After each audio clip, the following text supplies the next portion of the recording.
bagamat marami siyang nagiging kaagaw, marami siyang distraction na pilit na inihihiwalay tayo, napakahalagang bagay. At ano yung napakahalagang bagay? Yung biyaya ng pagtitipon ngayon.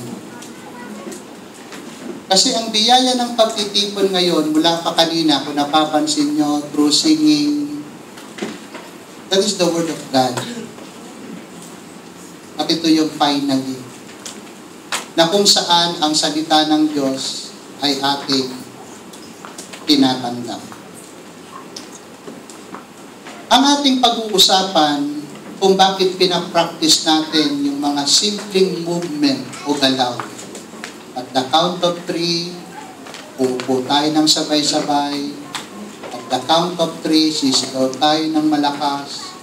Ito isang halimbawa, kaya maraming namamangha sa ministry ito sapagkat hindi ito magagawa basta-basta. Subukan mo itong gawin ng basta-basta. Kung wala ang biyaya ng Diyos, hindi mo yan magagawa. And this is a manifestation ng pagsama ng Diyos sa atin. Ito'y manifestation, pag-kilos ni Lord sa ating mga buhay. Sino dito sa buhay niya ngayon ang meron pong, sino dito may karamdaman, taas ang kamay? Sige po, huwag po kayo mahinga. Okay, sa lahat po ng taas, baba niyo po. Bago matapos ang gawain ito, tatanggapin mo ang kagalingan mo. Amen. Sa pangalan ni Jesus. Now, sabihin niyo ang salitang pagkakaisa. Pagkakaisa. Hindi naman ito bago sa ating pandinig. Ito ang hangarin ng maraming tao. Sa pamilya, sa trabaho, sa gobyerno, and most especially, sa pamilya ng Diyos. Ang mundong ating ginagalawan, brothers and sisters, ay katulad ng isang battleground. This natural world is like a battleground. Kung saan, dito natin makikita ang puwersa ng kadiliman at ang mga anak ng Diyos na naglalaban.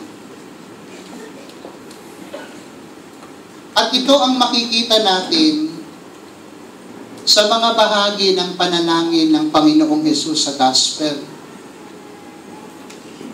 Mismo ang Panginoong Hesus, alam niya kung anong merong laban sa mundong ito sapagkat siya ay naging taong kagaya mo. Alam niya kung paano masaktan. Alam niya kung paano sirain ng kaaway sapagkat siya mismo ay tinangkang i-destroy ng kaaway. Our natural world is like a battleground. Huwag ko kayo magtataka na ang kapangyarihan ng kadiliman ay nagpapatuloy para sirain ang pamilya, sirain maging ang buhay pananampalataya mo. Makikita natin sa gospel na binasa natin ngayong hapon ang mga pangungusap at napakahalagang nakapaloob sa gospel na ito.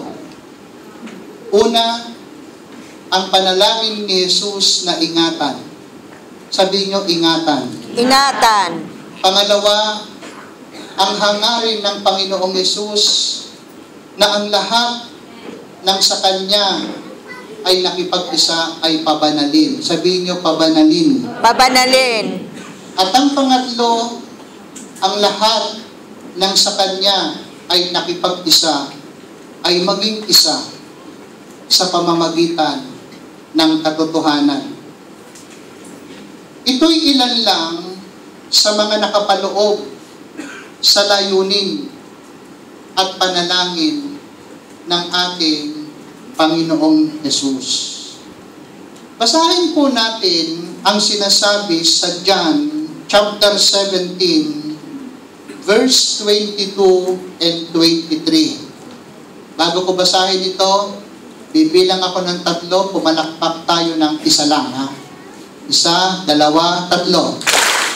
O, may sumukat po, isa lang. Okay. Ulit, ha? Bilang ako 3. 1, 2, 3. 1. Okay. Sabi ng John, chapter 17, verse 22 to 23. I have given them the glory that you gave me, that they may be one as we are one. I in them, and you in me. May they be brought to complete unity. Everybody say unity. Unity. May they be brought to complete unity, to let the world know that you sent me and have loved them even as you have loved me. Ipinapakita sa bahaging ito, brothers and sisters, ang dakilang hangarin. Ang dakilang hangarin ni Jesus sa lahat ng sa Kanya ay kumilala. Ang sila ay maging isa. Ang hangarin ito ay hindi basta hangarin. Tandaan natin na binayaran ng Diyos ng pinakamataas na halaga. Wala na pong tataas na halaga. Binayaran niya ang kanyang simbahan. Like Archbishop kanina sinabi niya. Na noon dumaan ang simbahan natin doon sa tinatawag na mga Black Age. Yung mga madidilim na sandali. At makikita natin, ito din ang ginagawa ng demonyo, hindi lang sa loob ng simbahan natin, maging sa loob ng ating tahanan.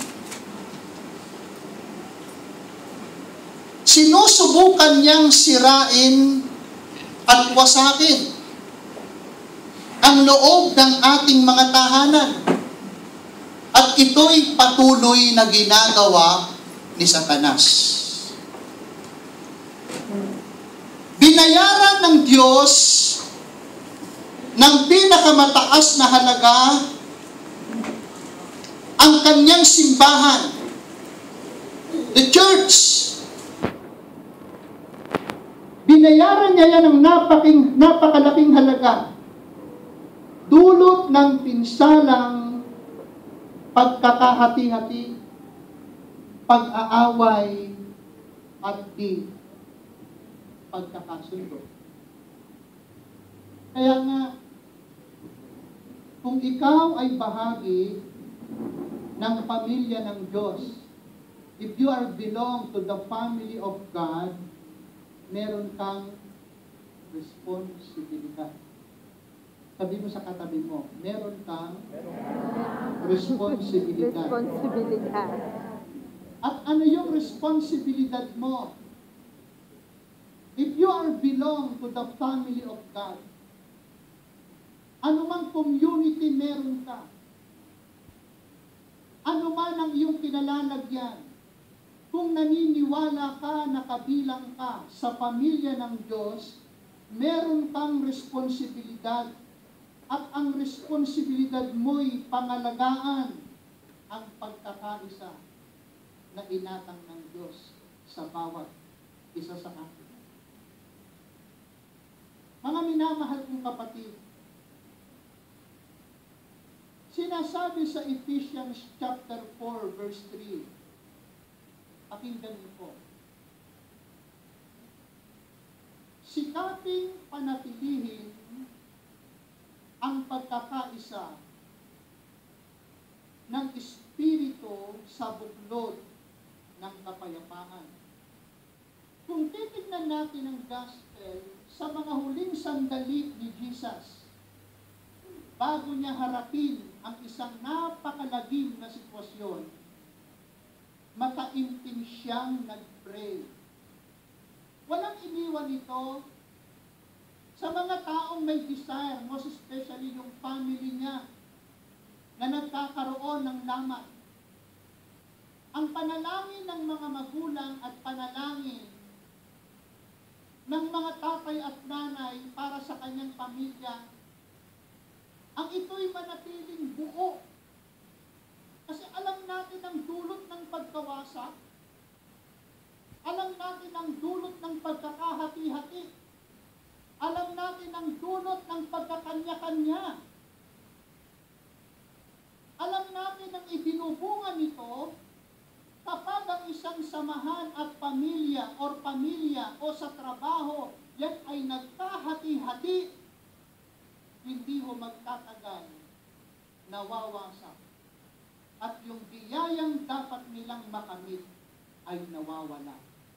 Kaya ngayong hapon, kung ibig mong makamit ang biyayang inaasam mo sa komunidad na ibinigay sa atin ng Diyos at sa iyong pamilya mismo, pakinggan mo ang mensahe nito. Palakpakan natin ang Panginoon. Palakpakan ang Diyos. Kaya sabi niya dito, maraming beses niyang tinanggit kung paano tayo'y iisa, ganun din naman sila'y maging isa. Ang tanong, saan nga ba natin maihahambing o mailalarawan ang dakilang hangaring ito ng Panginoong Hesus pagdating sa tinatawag na pagkakaisa? At paano natin ito maipapahayag or maipapadama? Hawakan mo yung kamay ng katabi mo. Hawakan mo lang. Ano nararamdaman mo sa katabi mo? Okay, palakpakan natin ang Panginoon. Okay, isa. Saan nga ba natin? Saan ko pwedeng ihambing? Saan ko pwedeng ilarawan ang dakilang hangarin ng Panginoong Hesus? Saan ko siya pwedeng ilarawan pagdating sa tinatawag na pagkakaisa? At paano natin ito maipahahayag at maipadarama? Sinasabi sa Roma, Kabanata 12, talata 4 at 5 ang ganito. Pakinggan niyong maigi. Romans chapter 12, verse 4 and 5. Just as each of us has one body. Sabi niyo, one body. With many members, and these members do not all have the same function. So in Christ, we who are many form one body, and each member belongs to all the others. Naintindihan niyo ba? Hindi niyo naintindihan, no? Alam mo, diyan ka magtataka sa Pilipino. Totoo lang. Pag may nagsasalitang English dito, Minsan ka di niya naintindihan, pag tumaway katabi, tumatawa rin siya. Parang ako nung nasa Hong Kong, i-preach ako, malaking gawain. Eh may mga bisita kami mga pure Chinese, hindi pure. Nasa harapan naman. Ano ba naman alam ko sa pag-i-inject? Pero nagtataka ako, pag tumatawa kami, tumatawa rin. Sabi ko, naiintindihan siguro. Pero pure, hindi nga makapag-English eh. Tapos nung nag-iiyakan na, umiiyak din. Parang Pilipino lang. Minsan kahit hindi naintindihan yung English, tatawa na lang sabay-sabay sa katabi. Ano yun? Medyo hindi ko naintindihan. Listen. Okay, importante rito pakikinig. Okay. Saan ko pwedeng maihambing o mailarawan ang dakilang hangarin na ito ng Panginoong Yesus pagdating sa tinatawag na pagkakaisa? Sabi ng Romans 12:4-5 ay ganito. Ang katawan, may katawan ba kayo? Meron. Pumalakpak nga, walang katawan. Sabi ko. Nawawala na iba sa sarili, panakpak na lang ng panakpak. Pumalakpak ang mga may katawan. Okay, listen ha.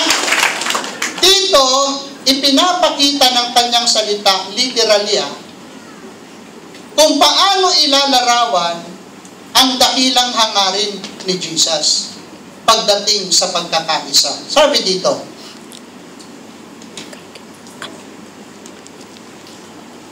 ang katawan ay binubuo ng maraming bahagi at hindi pare-pareho ang gawain ng bawat isa. Oo nga naman.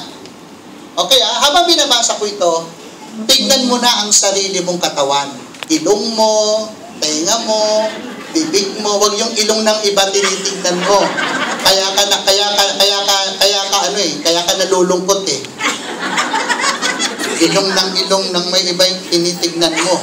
Okay, sabi dito, gayon din naman, tayo'y marami, ngunit nabubuo sa iisang katawan ni Kristo at isa't isa'y bahagi ng iba. Gusto ko i-take note dito. Nung sinabi sa huli, at isa't isa'y bahagi ng iba.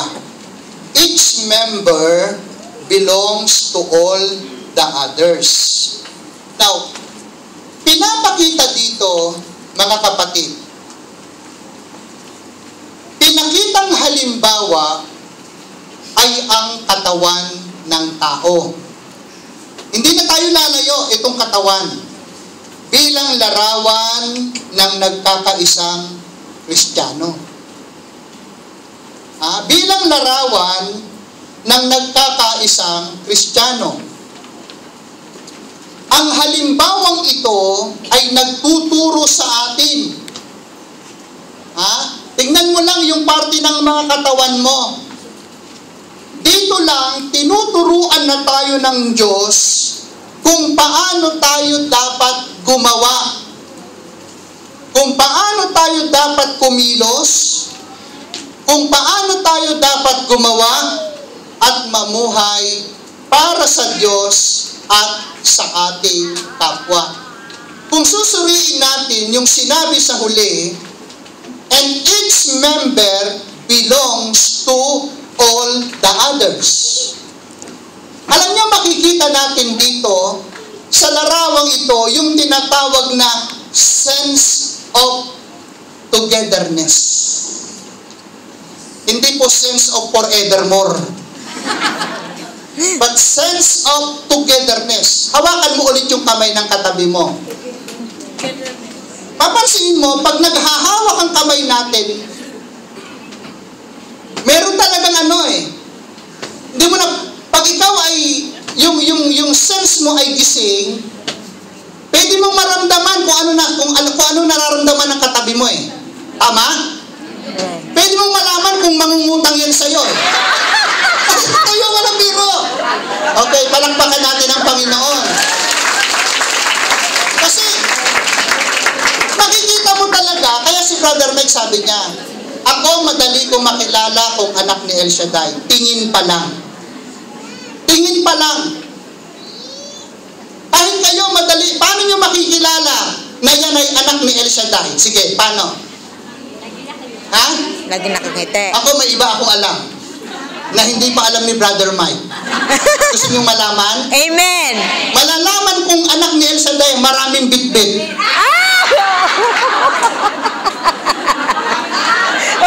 May bitbit na bangko, may bitbit na kaldero. Oh, suriin mo yung mga bus na sinakyan ng mga yan. May kakainan naman dito, nagdala pa ng kaldero. Oh. Suriin mo yung bus ng Singapore tsaka bus ng JB. Kita mo, may pinggan doon, samantalang may kainan naman dito. Pero ang totoo, makikita mo na anak yan ng Diyos, tingin pa lang. Tingin pa lang. Pag yan ay ngumiti, ay, anak ng Diyos yan. Pero pag yan ay inismiran ka, anak ng ano? Anak ng wedding. Palangpakan ng Panginoon. Okay. So makikita natin, pakinggan nyo to huwag na ho tayong lumayo. Tingnan mo yung buong katawan mo. Ha? Pinakita niya talagang halimbawa ito Lahat ng nakaugnay sa katawan mo, lahat yan may gamit. Amen. Lahat yan. Nilagay ng Diyos. Nilagay yan ng Diyos. Ginawa yan ng Diyos. Upang ipakita, of course, ang kadakilaan ng Panginoon. Amen. Kaya nga kung titignan mo ang paggawa ng Diyos sa tao sa sinapupunan ng nanay, mapapawaw ka Kasi makikita mo kung paano nabubuo yung ilong, kung paano nabubuo yung buhok, kung paano nabubuo yung kuko, kung paano nabubuo yung lahat ng parte ng katawan. Nasasabi mo talaga, hindi ito kayang gawin ng tao maliban sa isang makapangyarihan at sino yon? Ang Diyos. Amen. Okay. So makikita mo yung konsepto na yon sa katawan ng tao, nilagay ito ng Diyos para i-display niya. Para ipakita niya sa mundo na merong makapangyarihan. At titingnan natin yung sinabi dito ng Romans chapter 12 verse 5, and each member belongs to all the others. Sabi sa wikang Tagalog ay ganito, mga kapatid ko, at isa't isa'y bahagi ng iba. Anong ibig sabihin ito? Lahat ng parte ng ating katawan, sa literal na example, nilagay ito ng Diyos. Nilagay niya ang mata mo, nilagay niya ang tenga mo, nilagay niya ang lahat ng parting ito sa isang kadahilanan. Ang sila'y gumawa para sa katawan. Subukan mong makakita ka ng kamay. Kamay. At yung kamay ay sinasampal niya yung mukha niya. Sarili niya. Kung makakakita ka ng ganon, na kapag ang sariling parte niya, sinasaktan niya, subukan mo ang mata. Kapag nag-away ang dalawang mata mo, ang labas mo ay? Duling. Oh, sorry. Baka naman meron dito. Yes. Madidisforma yan. Mawawala sa ayos yan. So, pakikita mo, gumagawa sila. Hindi pwedeng sabihin ng, halimbawa, sasabihin ng kamay, paiwan muna kita ha. Ano, kakalas yung kamay? Hindi. Kaya sabi dito, each member belongs to all the others. For example, halimbawa, kagaya niya, may mga, siyempre, pupunta ng comfort room. Hindi pwede sabihin ng paa, ayoko sumama sa'yo, ay, hindi, sasama ka. Lahat kasama, kumbaga, bawat galaw niyan, may kaugnayan sa kapakanan ng kanyang kinalalagyan. Amen. So anong ibig sabihin nito?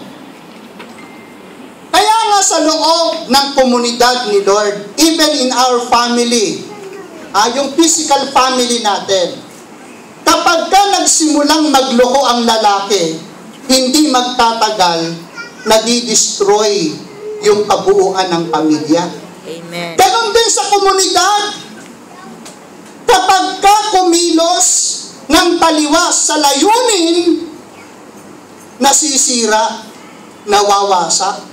At ang isang example niyan sa loob ng pamilya.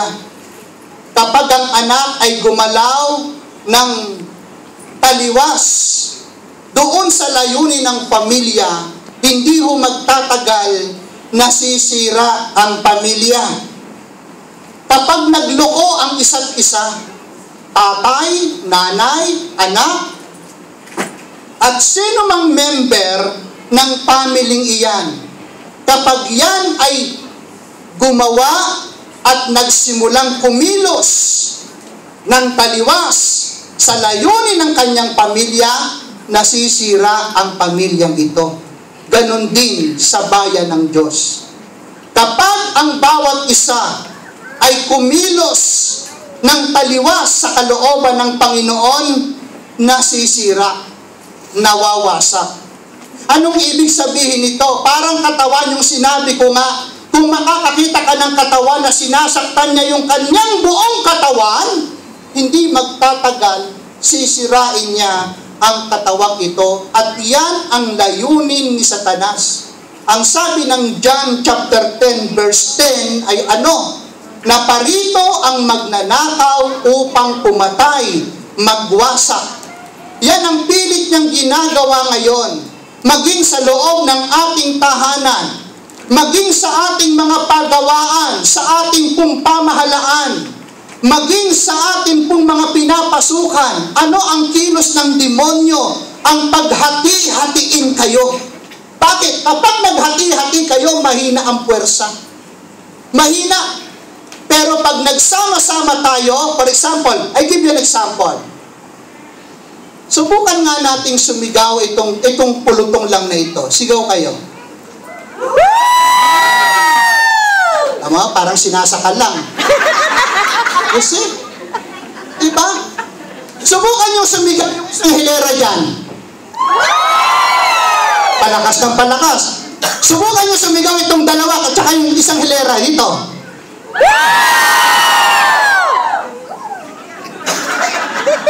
Dito sumigaw. Dito. Kasi sumigaw ang taga Singapore. Taga JB. Taga Kuala Lumpur. Kanya? Yung difference? Ha? Subukan natin sumigaw lahat. Iba yun. Iba yun. Kahit may butiki sa isa may tatakbo. Pero kung pa isa-isa lang ang sigaw, yung butiki hindi tatakbo, sisilip pa. Okay, listen. So makikita natin dito, hindi mahirap makita ang gawa ng kaaway. Simple lang. Ang gawa ng kaaway ay sirain ka. Hatiin ka. Maging kayong mag-asawa. Kaya makikita mo sa family, sa pamilya, kumikilos siya eh. Inilalayo niya yung anak mo, nilalagyan niya ng mga paniniwalang hindi tama, taliwas sa paniniwala ng Diyos. Bakit? Kasi once, pakinig po kayo, once na nagkaisa kayo, ang sabi ng Bible, pakinggan nyo, saan man may dalawa o higit pa na magkaisa sa pangalan ng Panginoong Hesus, hingi nila ang kanilang maibigan at ito'y matatanggap nila. See? Ito ang gusto ng kaaway, yung paniwahiwalayin tayo, ayaw niyang mabuo. Nakikita niya yung puwersa, lalo ng mga anak ng Diyos. For example, ngayong hapon, kung tayo ay tutuon at magkakaisa ngayong hapon, kayong lahat na nag-efforts na pumunta dito, itong tandaan po ninyo, ang biyaya ng Diyos ay sapat.